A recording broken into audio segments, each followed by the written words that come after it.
대한민국 국민 모두가 승리하는 그날까지.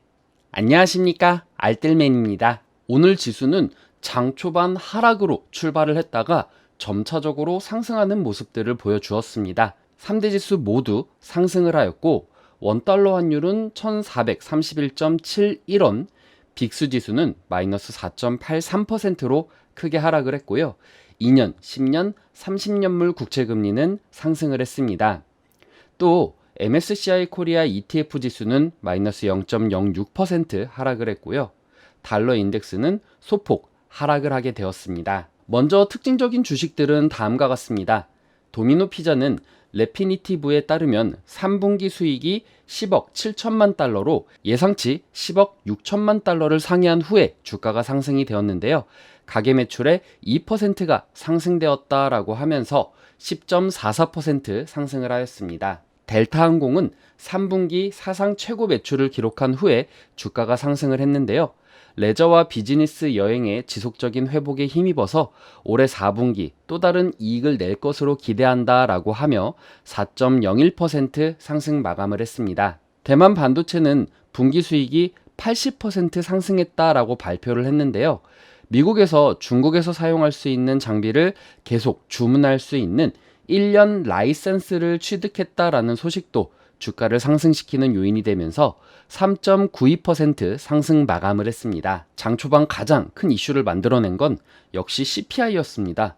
소비자 물가지수가 전월 대비, 전년도 대비, 그리고 근원 핵심 모두 예상치보다 상회를 했습니다. 초기 실업수당 청구 건수는 예상치보다 상회하는 모습을 보여주기도 했습니다.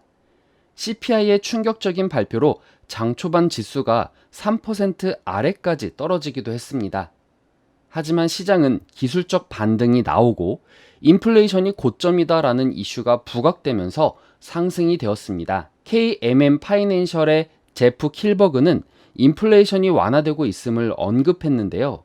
CPI 데이터의 강도는 추세 데이터의 지연과 항공료 상승에 크게 영향을 받았다라고 말을 했고, 인플레이션은 완만한 속도로 진행되고 있다라고 말을 했습니다. 주거비 역시 상승률의 폭이 하락하고 있는 부분이기 때문에 인플레이션이 고점에 다다랐다라는 기대도 올라왔습니다. 지금 임대료는 7.2% 올라서 82년 이래 최고치를 경신했습니다. 하지만 리얼터닷컴에서는 별도의 보고서를 만들고 9월 50대 대도시의 임대료 중간값 상승률이 7.8%를 기록해서 16개월 만에 가장 낮은 상승률을 기록했다라고 말을 했습니다. 이는 주거비가 인플레이션에 뒤늦게 반영되어서 추후 인플레이션이 하락할 가능성이 있다라는 것을 시사한다고 합니다. 시장의 상승 요인은 또 한 가지, 영국입니다. 영국은 트러스 총리가 법인세 인상 검토를 하고 있다라면서 최종 결정 사항은 아니지만 확실히 움직이고 있다라고 전했습니다. 즉, 감세안에 대해 방향을 전환할 것이다 라는 내용인데요. 블룸버그 통신은 총리실과 재무부 직원들이 감세안의 추가 철회 방안을 작성하고 있지만 아직 최종 결정난 사항은 아니다라고 전했습니다. 당내 상당한 압박을 받고 있는 트러스 총리가 방향 전환을 고려하고 있다라는 소식이 긍정적으로 시장에 녹아들었습니다. 금일 시장에 대해 찰스 수왑의 리즈 앤 손더스 전략가는 아마도 인플레이션이 상승이 마지막 순간에 도달했으며 여기부터 둔화되기 시작할 것 같다라고 이야기를 했습니다. 하지만 투자자들이 더 많은 인플레 지표와 실적 결과를 소화하면서 증시 변동성은 계속될 것 같다라고 이야기를 했습니다. 원자재 가격은 대다수 상승하는 모습을 보여주었습니다. 특히 천연가스는 3.89%, 난방유는 3.88% 상승을 했습니다. 헌데 특이점을 보인 것이 바로 이 패드워치입니다. 분명 시장의 이슈대로 인플레이션이 꺾이고 있다라고 하면은 당연히 패드워치도 내려가야 되는 것이 맞는데, 오늘 시장의 이슈라면 25% 이슈도 나오지 않을까라고 생각을 했는데 패드워치는 되려 75bp와 100bp를 예상하고 있었습니다. 전일 15.5%였던 50bp 인상할 것이다 라는 숫자는 0%로 아예 나오지도 않았고요. 전일 84.5%일 것이다 라고 예측을 했던 75bp 인상은 99.3%로 올라왔습니다.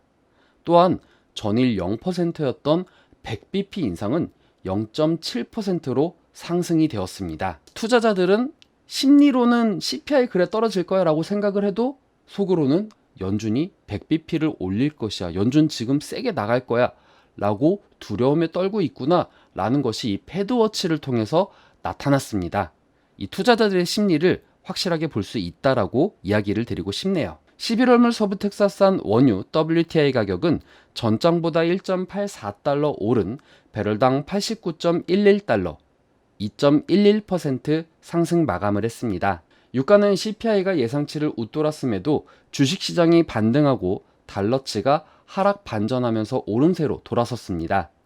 또한 겨울을 앞두고 미국의 디젤 재고가 크게 줄었다라는 소식도 유가를 상승시키는 요인이 되었습니다. 국내 증시는 미국의 CPI가 현재 고점이라는 심리 및 달러의 강세가 약간은 꺾이고 있는 부분으로 보아 금일 약상승하지 않을까 생각은 합니다. 특히 현재 ADR 구간이 제가 지난번 말씀드린 저점이라고 볼 수 있는 50대 구간이기 때문에 기술적 반등은 가능한 부분이다 라고 이야기를 드리고 싶습니다. 또한 영국의 감세안이 그동안 시장에 악재로 작용했지만 감세안을 철회하는 것을 고려 중이다 라는 소식 역시 국내 시장에서도 긍정적으로 받아들여질 것이다 라고 생각이 됩니다.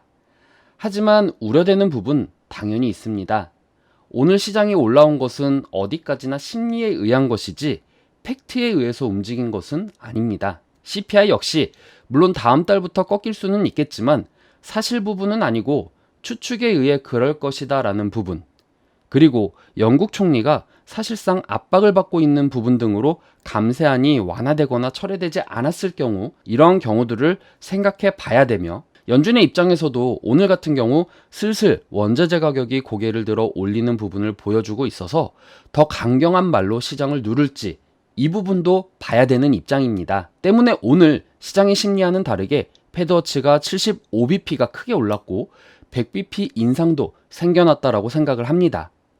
물론 CPI가 꺾일 것이다 라는 의견에는 저 역시 동의되고 있는 부분이기는 하지만 11월까지는 등락을 보이면서 불안정한 시장을 보일 것이다 라고 생각을 합니다. 때문에 시장의 진입을 고려하는 것보다는 11월 CPI 발표까지는 시장의 상승으로 물려있는 종목들, 특히 테마주들의 경우에는 반등 시 약수익, 본전 등이 온 경우 혹은 약 손실이더라도 이 경우 조금씩 현금을 확보해 나가시는 것도 좋은 해지 전략이다 라고 이야기를 드리고 싶네요. 오늘 하루 성투하시고요. 오늘 내용 괜찮았다 생각되시는 분들은 하단의 구독과 좋아요, 알람 설정을 눌러주시면 제가 영상을 만드는데 큰 힘이 될 것 같습니다. 오늘도 시청해주셔서 감사합니다.